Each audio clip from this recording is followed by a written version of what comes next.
Welcome to Hot Takes with H&H, where we discuss industry trends and topics with our panel of professional photographers.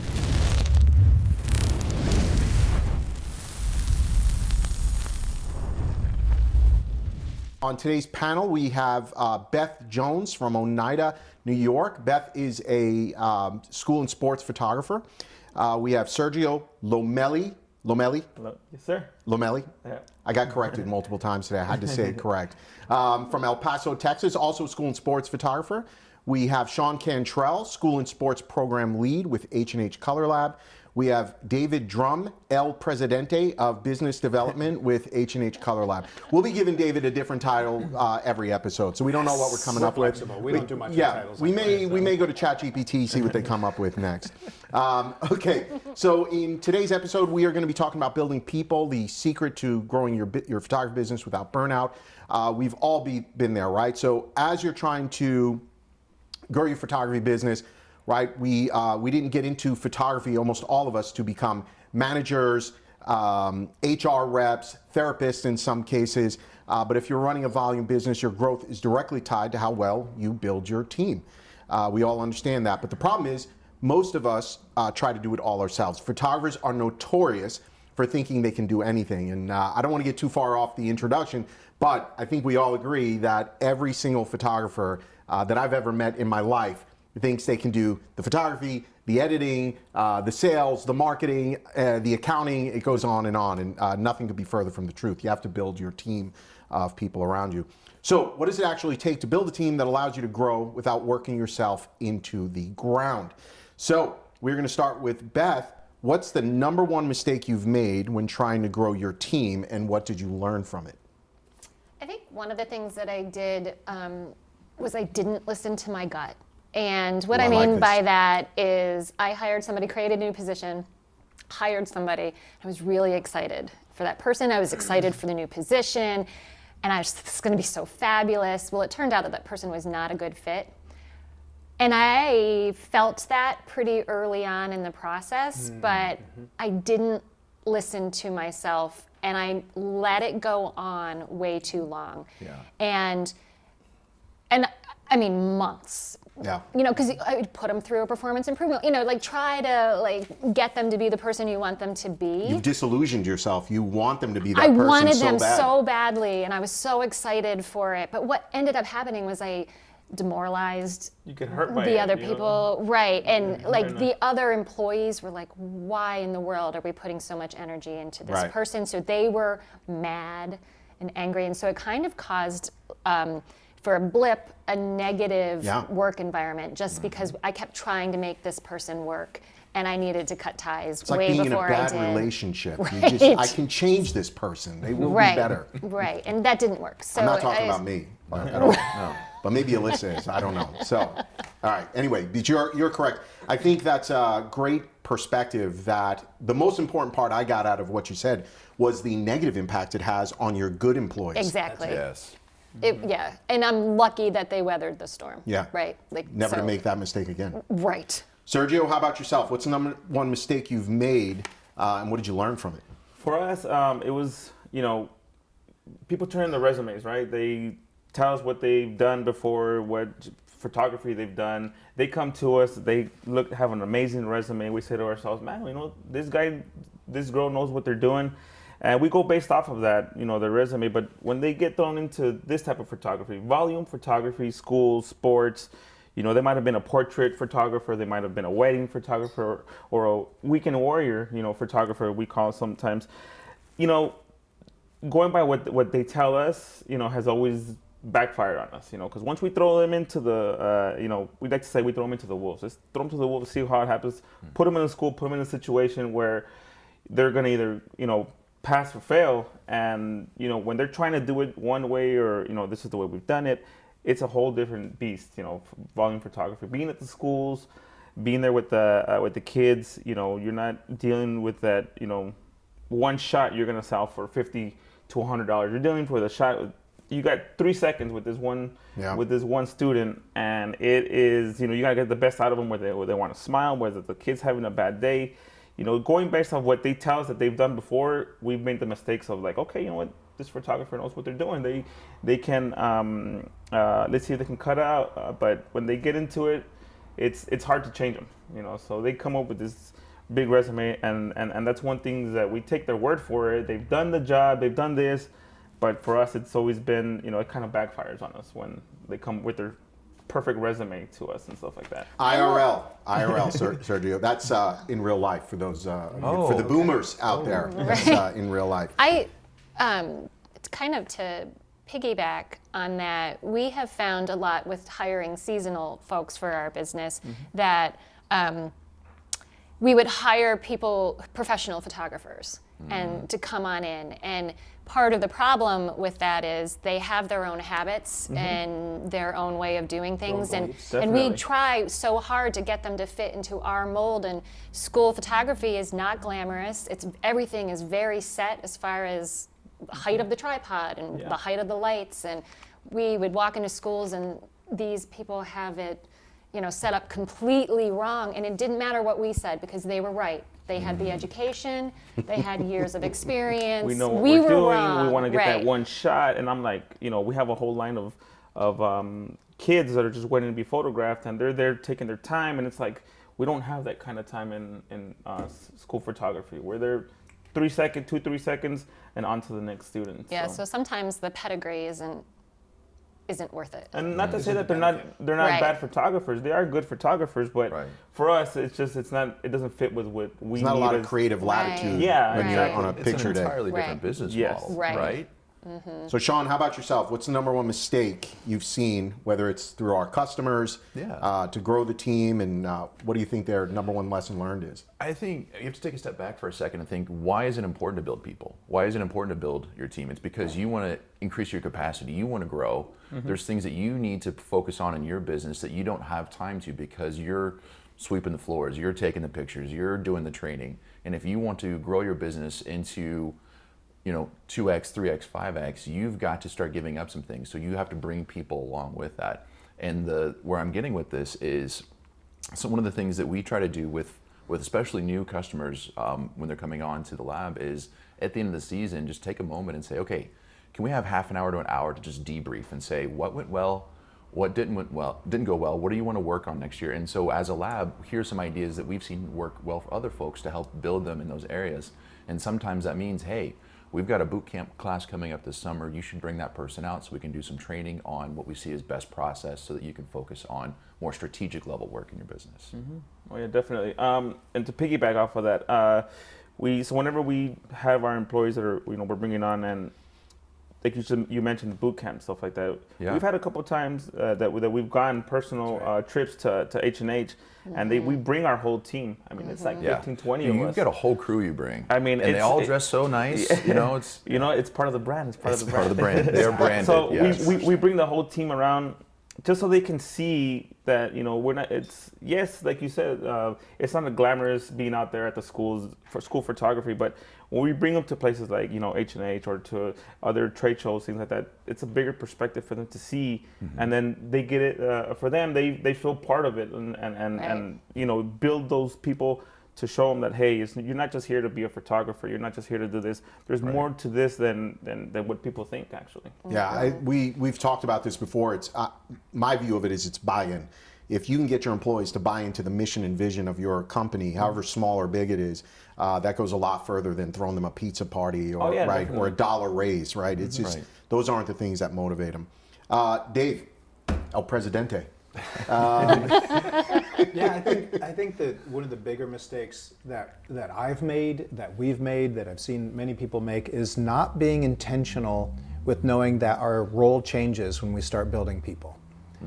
We start with, we have the next place, we have our own goals, the next place we want to go. And so then people at that point are just tools to bring us where we want to go. But I think you figure out pretty quickly that that doesn't work. That people have to buy into where we're going. We have to know what's important to them. Yeah. And if we're not intentional about building the skills of connecting with people, of having them buy in that this is just not a job, that this is a mission, and what we do is important, and we can make an impact to people, that's when we see people who can change their thinking that way can go to the next level in their performance. And if we're not intentional about doing it, why would we expect them to be? And so we have to shift our thinking into building people, and then that can take us to the next level as well. So I have, oddly enough, a hot take on this subject, no pun intended. We have had as many as 40 employees here at our company. And we learned, I loved where you went with this, where you said it leaks into your good employees. So very early on, we realized that we were hiring, and it was hard to hire. It was hard to get all these bodies that look good on paper, interviewed well, bring them in, train them, and then they turn out not to be good. And we were spending all this time. So we adopted a mindset here of hire fast, fire fast. And what that allowed us to do is really just kind of on the surface, look at the resume. Do they check all the boxes, right? Do they know the software we're using? All that kind of basic stuff. Granted, we weren't hiring photographers. We had different parts of the business. But we gave that person a 30-day review, 60-day review, 90-day review. And if they didn't perform, we let them go. And that was it. So after 30 days, we told them, here's where you're failing. Here's where you're doing well. We gave them the opportunity to sink or swim. 60 days, if we're still addressing the same problems from 30, we're like, hey, this probably isn't going to work out. And then, of course, 90 days, we would just get rid of them. And what I found was that employee morale all the way around was much better because people wanted to perform. They knew that, hey, yeah, I'm working hard. You know, Susie, I don't mean to pick on Susie, we don't know who she is. Susie over there, she's not performing. I know she's not going to be able to hide in a corner, and that's something that helped us grow our business. But I think something else that's really beautiful about that is you're also clarifying the expectations. You're saying, here's where you are winning. Yeah. You're getting that feedback loop so that I, as a person, can know, okay, they think that I'm not performing here well. Now I know I need to focus on improving that versus just coming and going, I don't know, they said I'm just do this job today, and you're just kind of feeling it out. Right. I think it's so important that as you're grooming your staff and grooming your people, you're giving them constant feedback, absolutely, good and bad, right? And you have to deal with that. Some employees don't want any negative feedback, but that's just not, no high-performing business can function that way. I think you have to invest that, because that is an investment in your employees as well, giving them that feedback. So, all right, let's move on to the next thing. Sergio, if you had to step away from your business for a month, holy smokes, with no warning, made me just pucker up right there.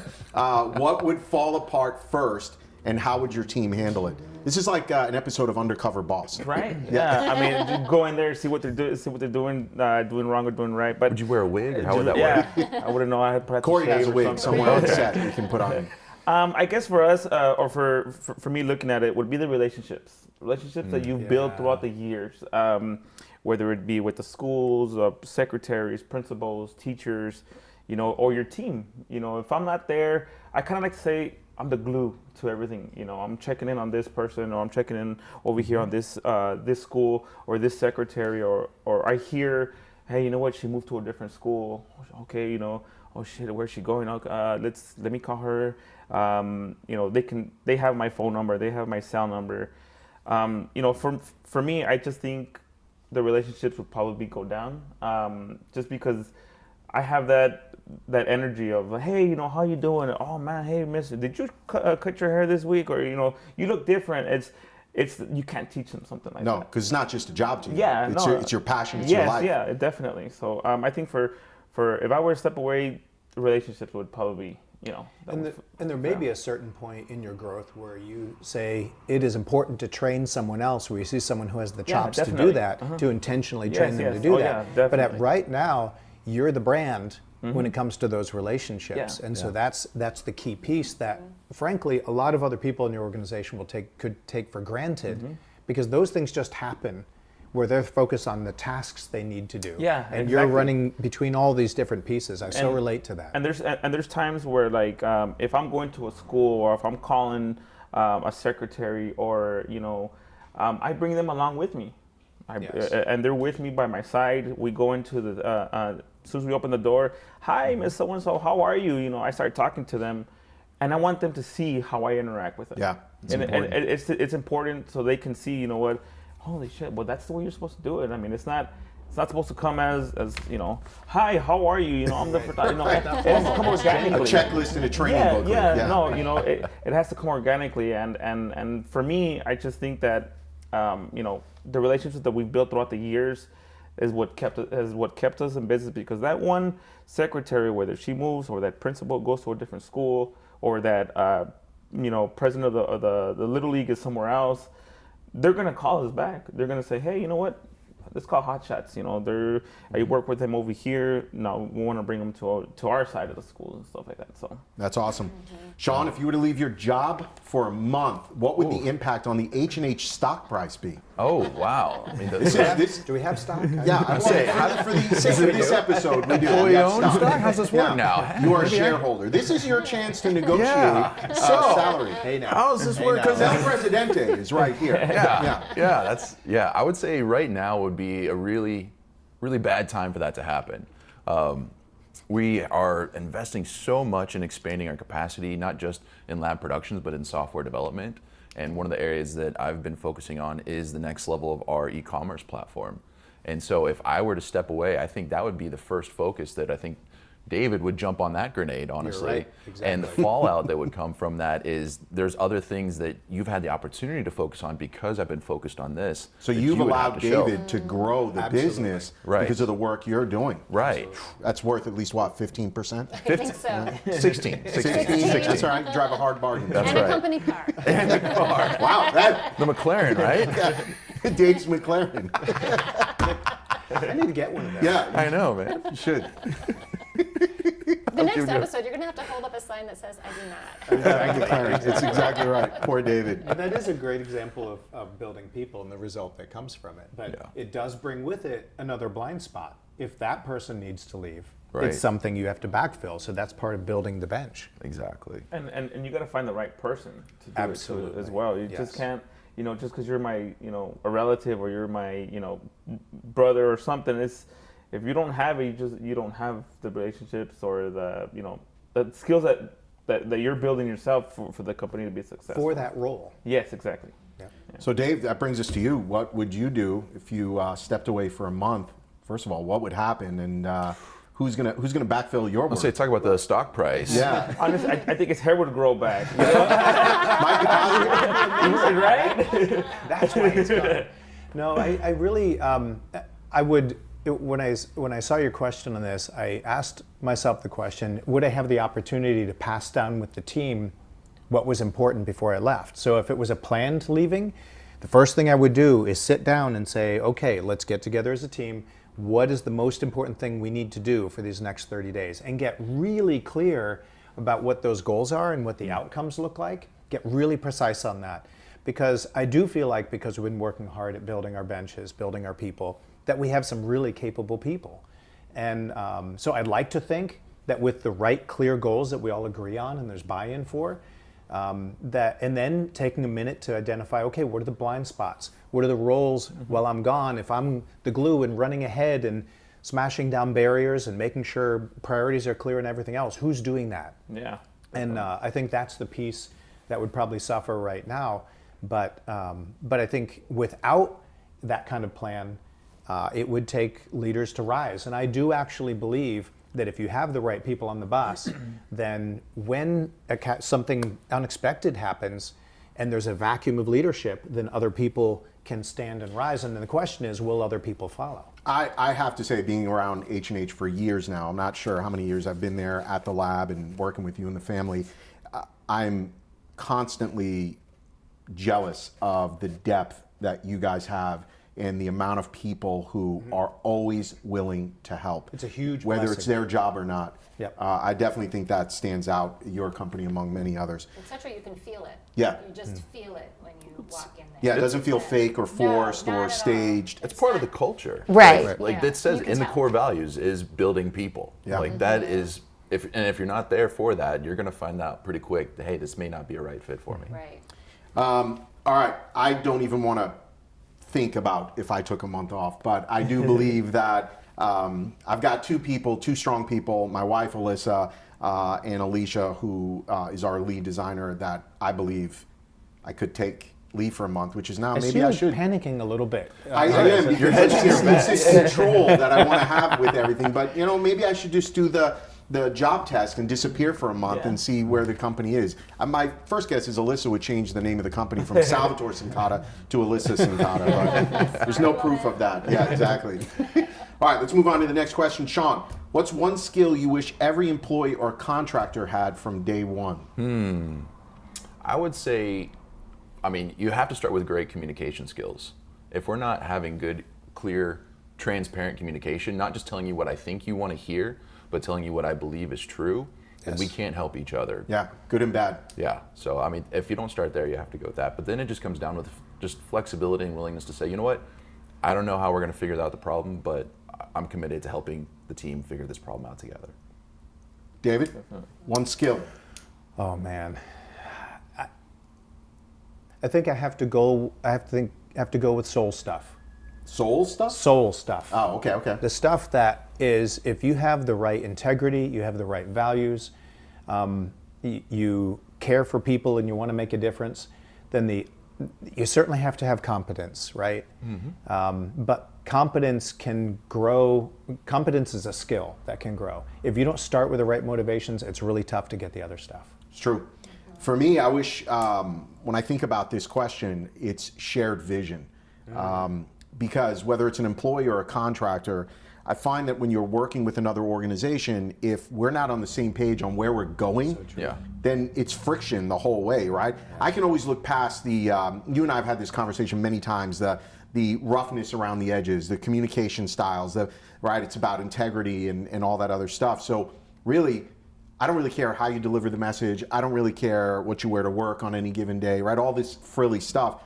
Do we have the same shared vision on where we are, where we want to be, and whether that's an employee or a contractor? I think that's really important to achieving the goal. But so wouldn't you say that's on you as the business owner to be communicating and preaching what that vision is? Right. True. Right back to what you had said. But I bet everybody in here, if we pushed on this, you've met with either an employee or a contractor. It doesn't even have to be in the world of photography. It could be just something for your house, right, that you're doing, where it almost feels like there's an agenda being pushed on you because this is the way they do it. And that's not necessarily what we want as business owners, right? Or need. So you might be clear about saying this is the vision, but if the other person doesn't buy into that, Right. then what are we doing? Yeah, and then I think it just leads to disconnect down the line, right? We're going to have friction about something.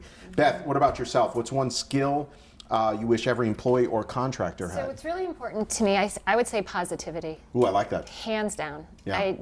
I need people who, think of things as not as opportunities versus really like a challenge. Always or a seeing what's challenge. wrong. Right, not being negative and just really, and I think that's something that you can learn and you can practice it. If you surround yourself with positive people, you can become that a little bit. I don't know, there's so many right? negative people out there sometimes.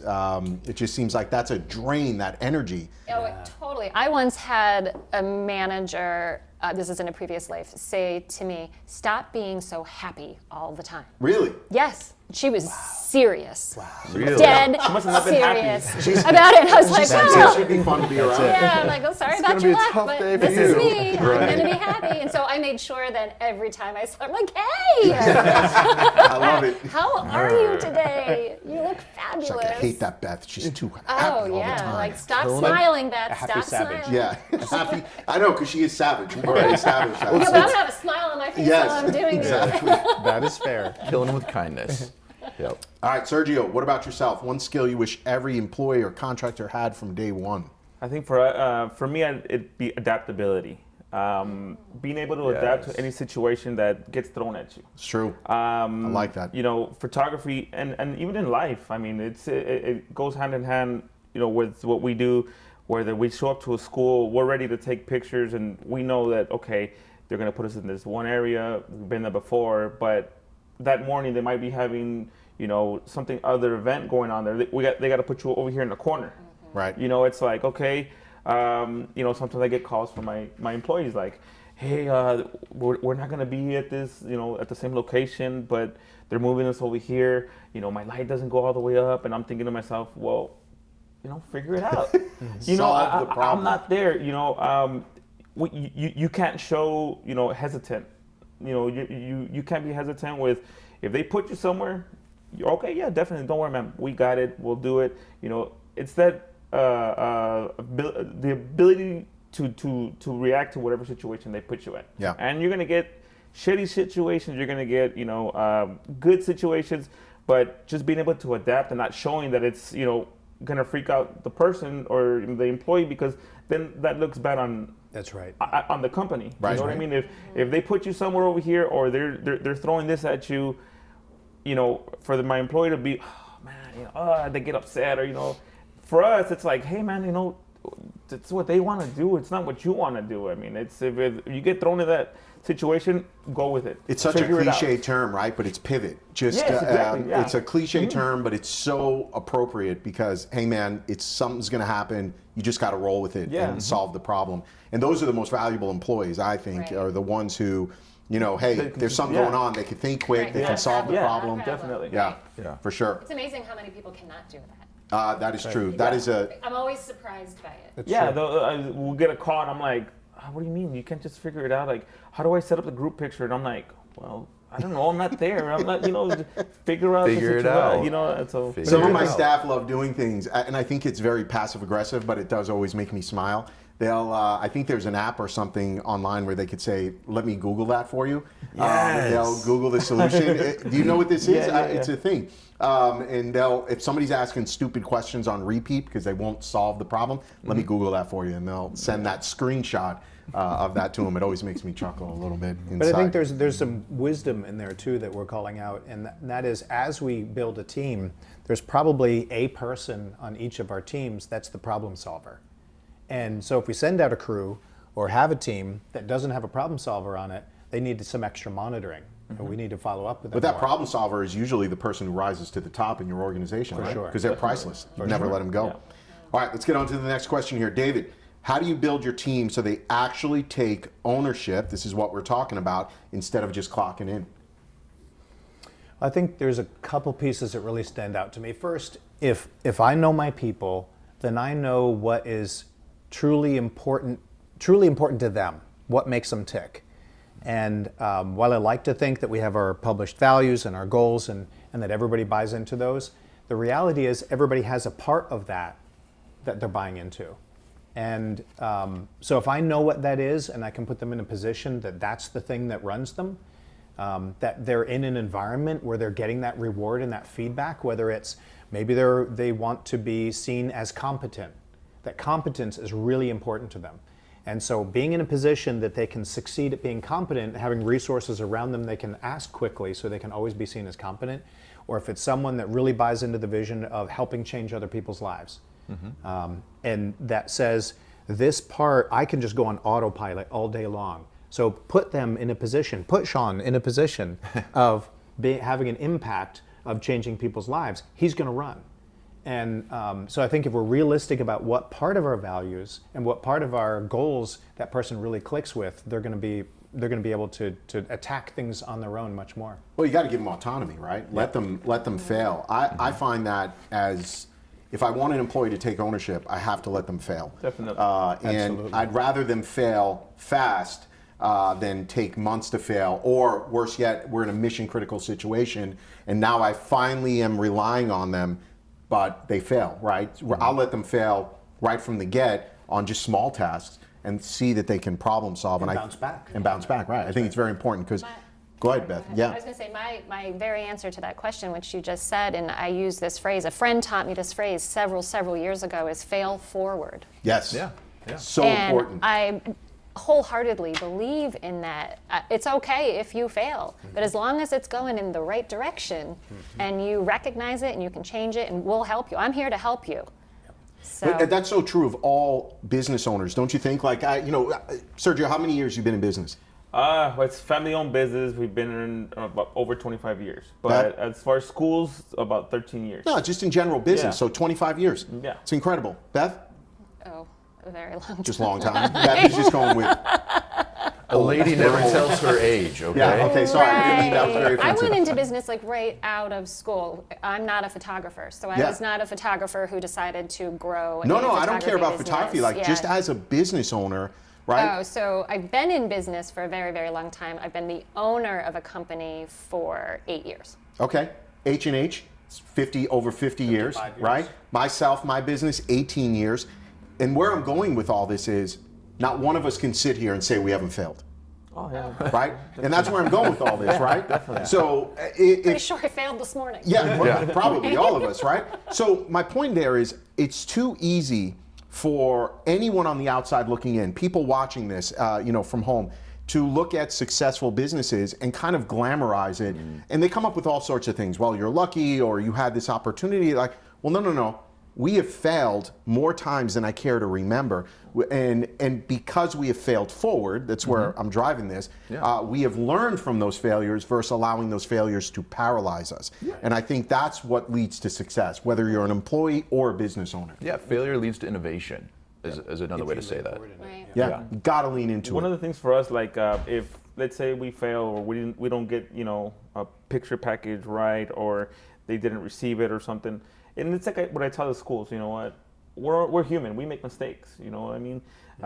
We're not gonna get it right 100% of the time, but I guarantee you 100% of the time we're gonna make it right. That's Yeah, And that's that's huge. one thing that I've taught my team and everybody there. We'll get a call and I'm like, don't tell me, well, I sent out the package and okay, it doesn't matter what got sent out, it didn't get to the student. Right. Reprint it, it's gonna cost us, it doesn't matter because we're gonna fix it 100% of the time. I'm not gonna go back and forth. The bad publicity is going to cost oh, you yeah, more. Definitely. Oh, Well, yeah, and of something course. that I really appreciate about you guys is I've seen time and time again that when there's a pattern of those things, that you find the right time to go and review it and figure it out. You get the facts together and you say, hey, let's figure out what's causing this. Yeah, and start definitely. taking actions. That's huge. Sergio, along those lines, how do you get your team to actually take ownership versus just clocking in as employees? Accountability. I mean, if they messed up a shoot or they didn't show up on time or something happened, it's for them to take accountability. I mean, for us, it's not the owner, it's not me. I'm not gonna call the school and say, hey, I'm sorry. You gotta call that school. Clean up your own mess. Clean up your own mess. That way, because that way they can feel the pressure as well too. I mean, us as the owner and stuff, I feel it all the time. And sometimes, when my employees mess up or they don't have they erase the chip. And that's happened more than Oh my gosh. and that's like heartbreaking. Like, Jesus, I thought I uploaded it. I didn't know what I was doing. I'm like, okay, well, you're gonna call that coach, and make sure, and you're gonna go on your own time. Don't go on my time because I've already paid you for that one time. Right. And they learn from that. My employees are like, Well, and it's a form of redemption too. Yeah. It's just not they've true. failed. Now it's failed and I failed forward. Yeah. And I Yeah, can fix because it. I guess they could quit, right? Yeah. And then you've learned real quickly that that's not a person you can rely on. Exactly. Or to me, that would show me something if they went out there, did the job on their own time, their money, Yeah. and that would tell me that, hey, that's a really, Person of character. that's a person I want to hang on to. And for them, they see it as like, oh man, I messed up and I gotta redeem myself. Okay, this is what you're gonna have to do. Call them. I'm not gonna call them for you. Yes. You better call the coach. Let them know. They gotta get all the parents there. Oh, it's because the coach said yes on this day, but one player's not gonna be there. Like, well, you got to show up on a Sunday, on the day that, where you can have that one player show up to the park. Don't take delete the picture. memory card Yeah, next time, exactly. bro. Well, and I yeah. think the beauty and the magic that happens is once an employee realizes that that's going to be your response, that the next time something goes wrong, what I love is when they come to you and they say, I've already called. Yes, Yes, exactly. that's Oh, awesome. definitely. Right? Yes, So yes, they yes. know that they're going to take ownership of it and they And are it's happened being before. proactive. Yeah. amazing. With the same employee, and I'm like, dude, this happened last season. What So you happened? said same employee? Yes, exactly. There's a pattern here. Same We exact know thing. how this movie ends. Like, but I already called the coach. I already talked to everybody. They're going to be there. And I'm like, okay, give them an extra 8x10 something so the parents aren't upset. So. Perfect. Shawn, Yeah. when you screw something up, That never happens. not that it ever happens, Never but happens. how does Dave make you take ownership? No. What would you get, how would you get people to take ownership versus just clocking in? Yeah, I mean, I think I can answer both questions just by saying show grace. And that goes back to allowing them to fail and showing them grace and being able to move forward. But I think the other way I would want to answer that is to say, going back to what you're saying, that it's being clear about what's important to you in your business, your mission, vision, values, and then saying, okay, how does your role fit in those values? Because we all know the business isn't stagnant, it's a living, breathing organism. And as it grows, it's going to need to change. And so some of those things are going to need to continue to grow and change. So knowing that change is going to happen, where people freak out is when they don't know what does that mean for me, right? So if we can start saying, here's the change and here's how you're going to help us get to that point, that's how you can bring them along in that story. That is awesome. Great discussion today by our panelists. I want to thank everybody for watching the show and thank our panelists for their knowledge and insight. We'll see you next time.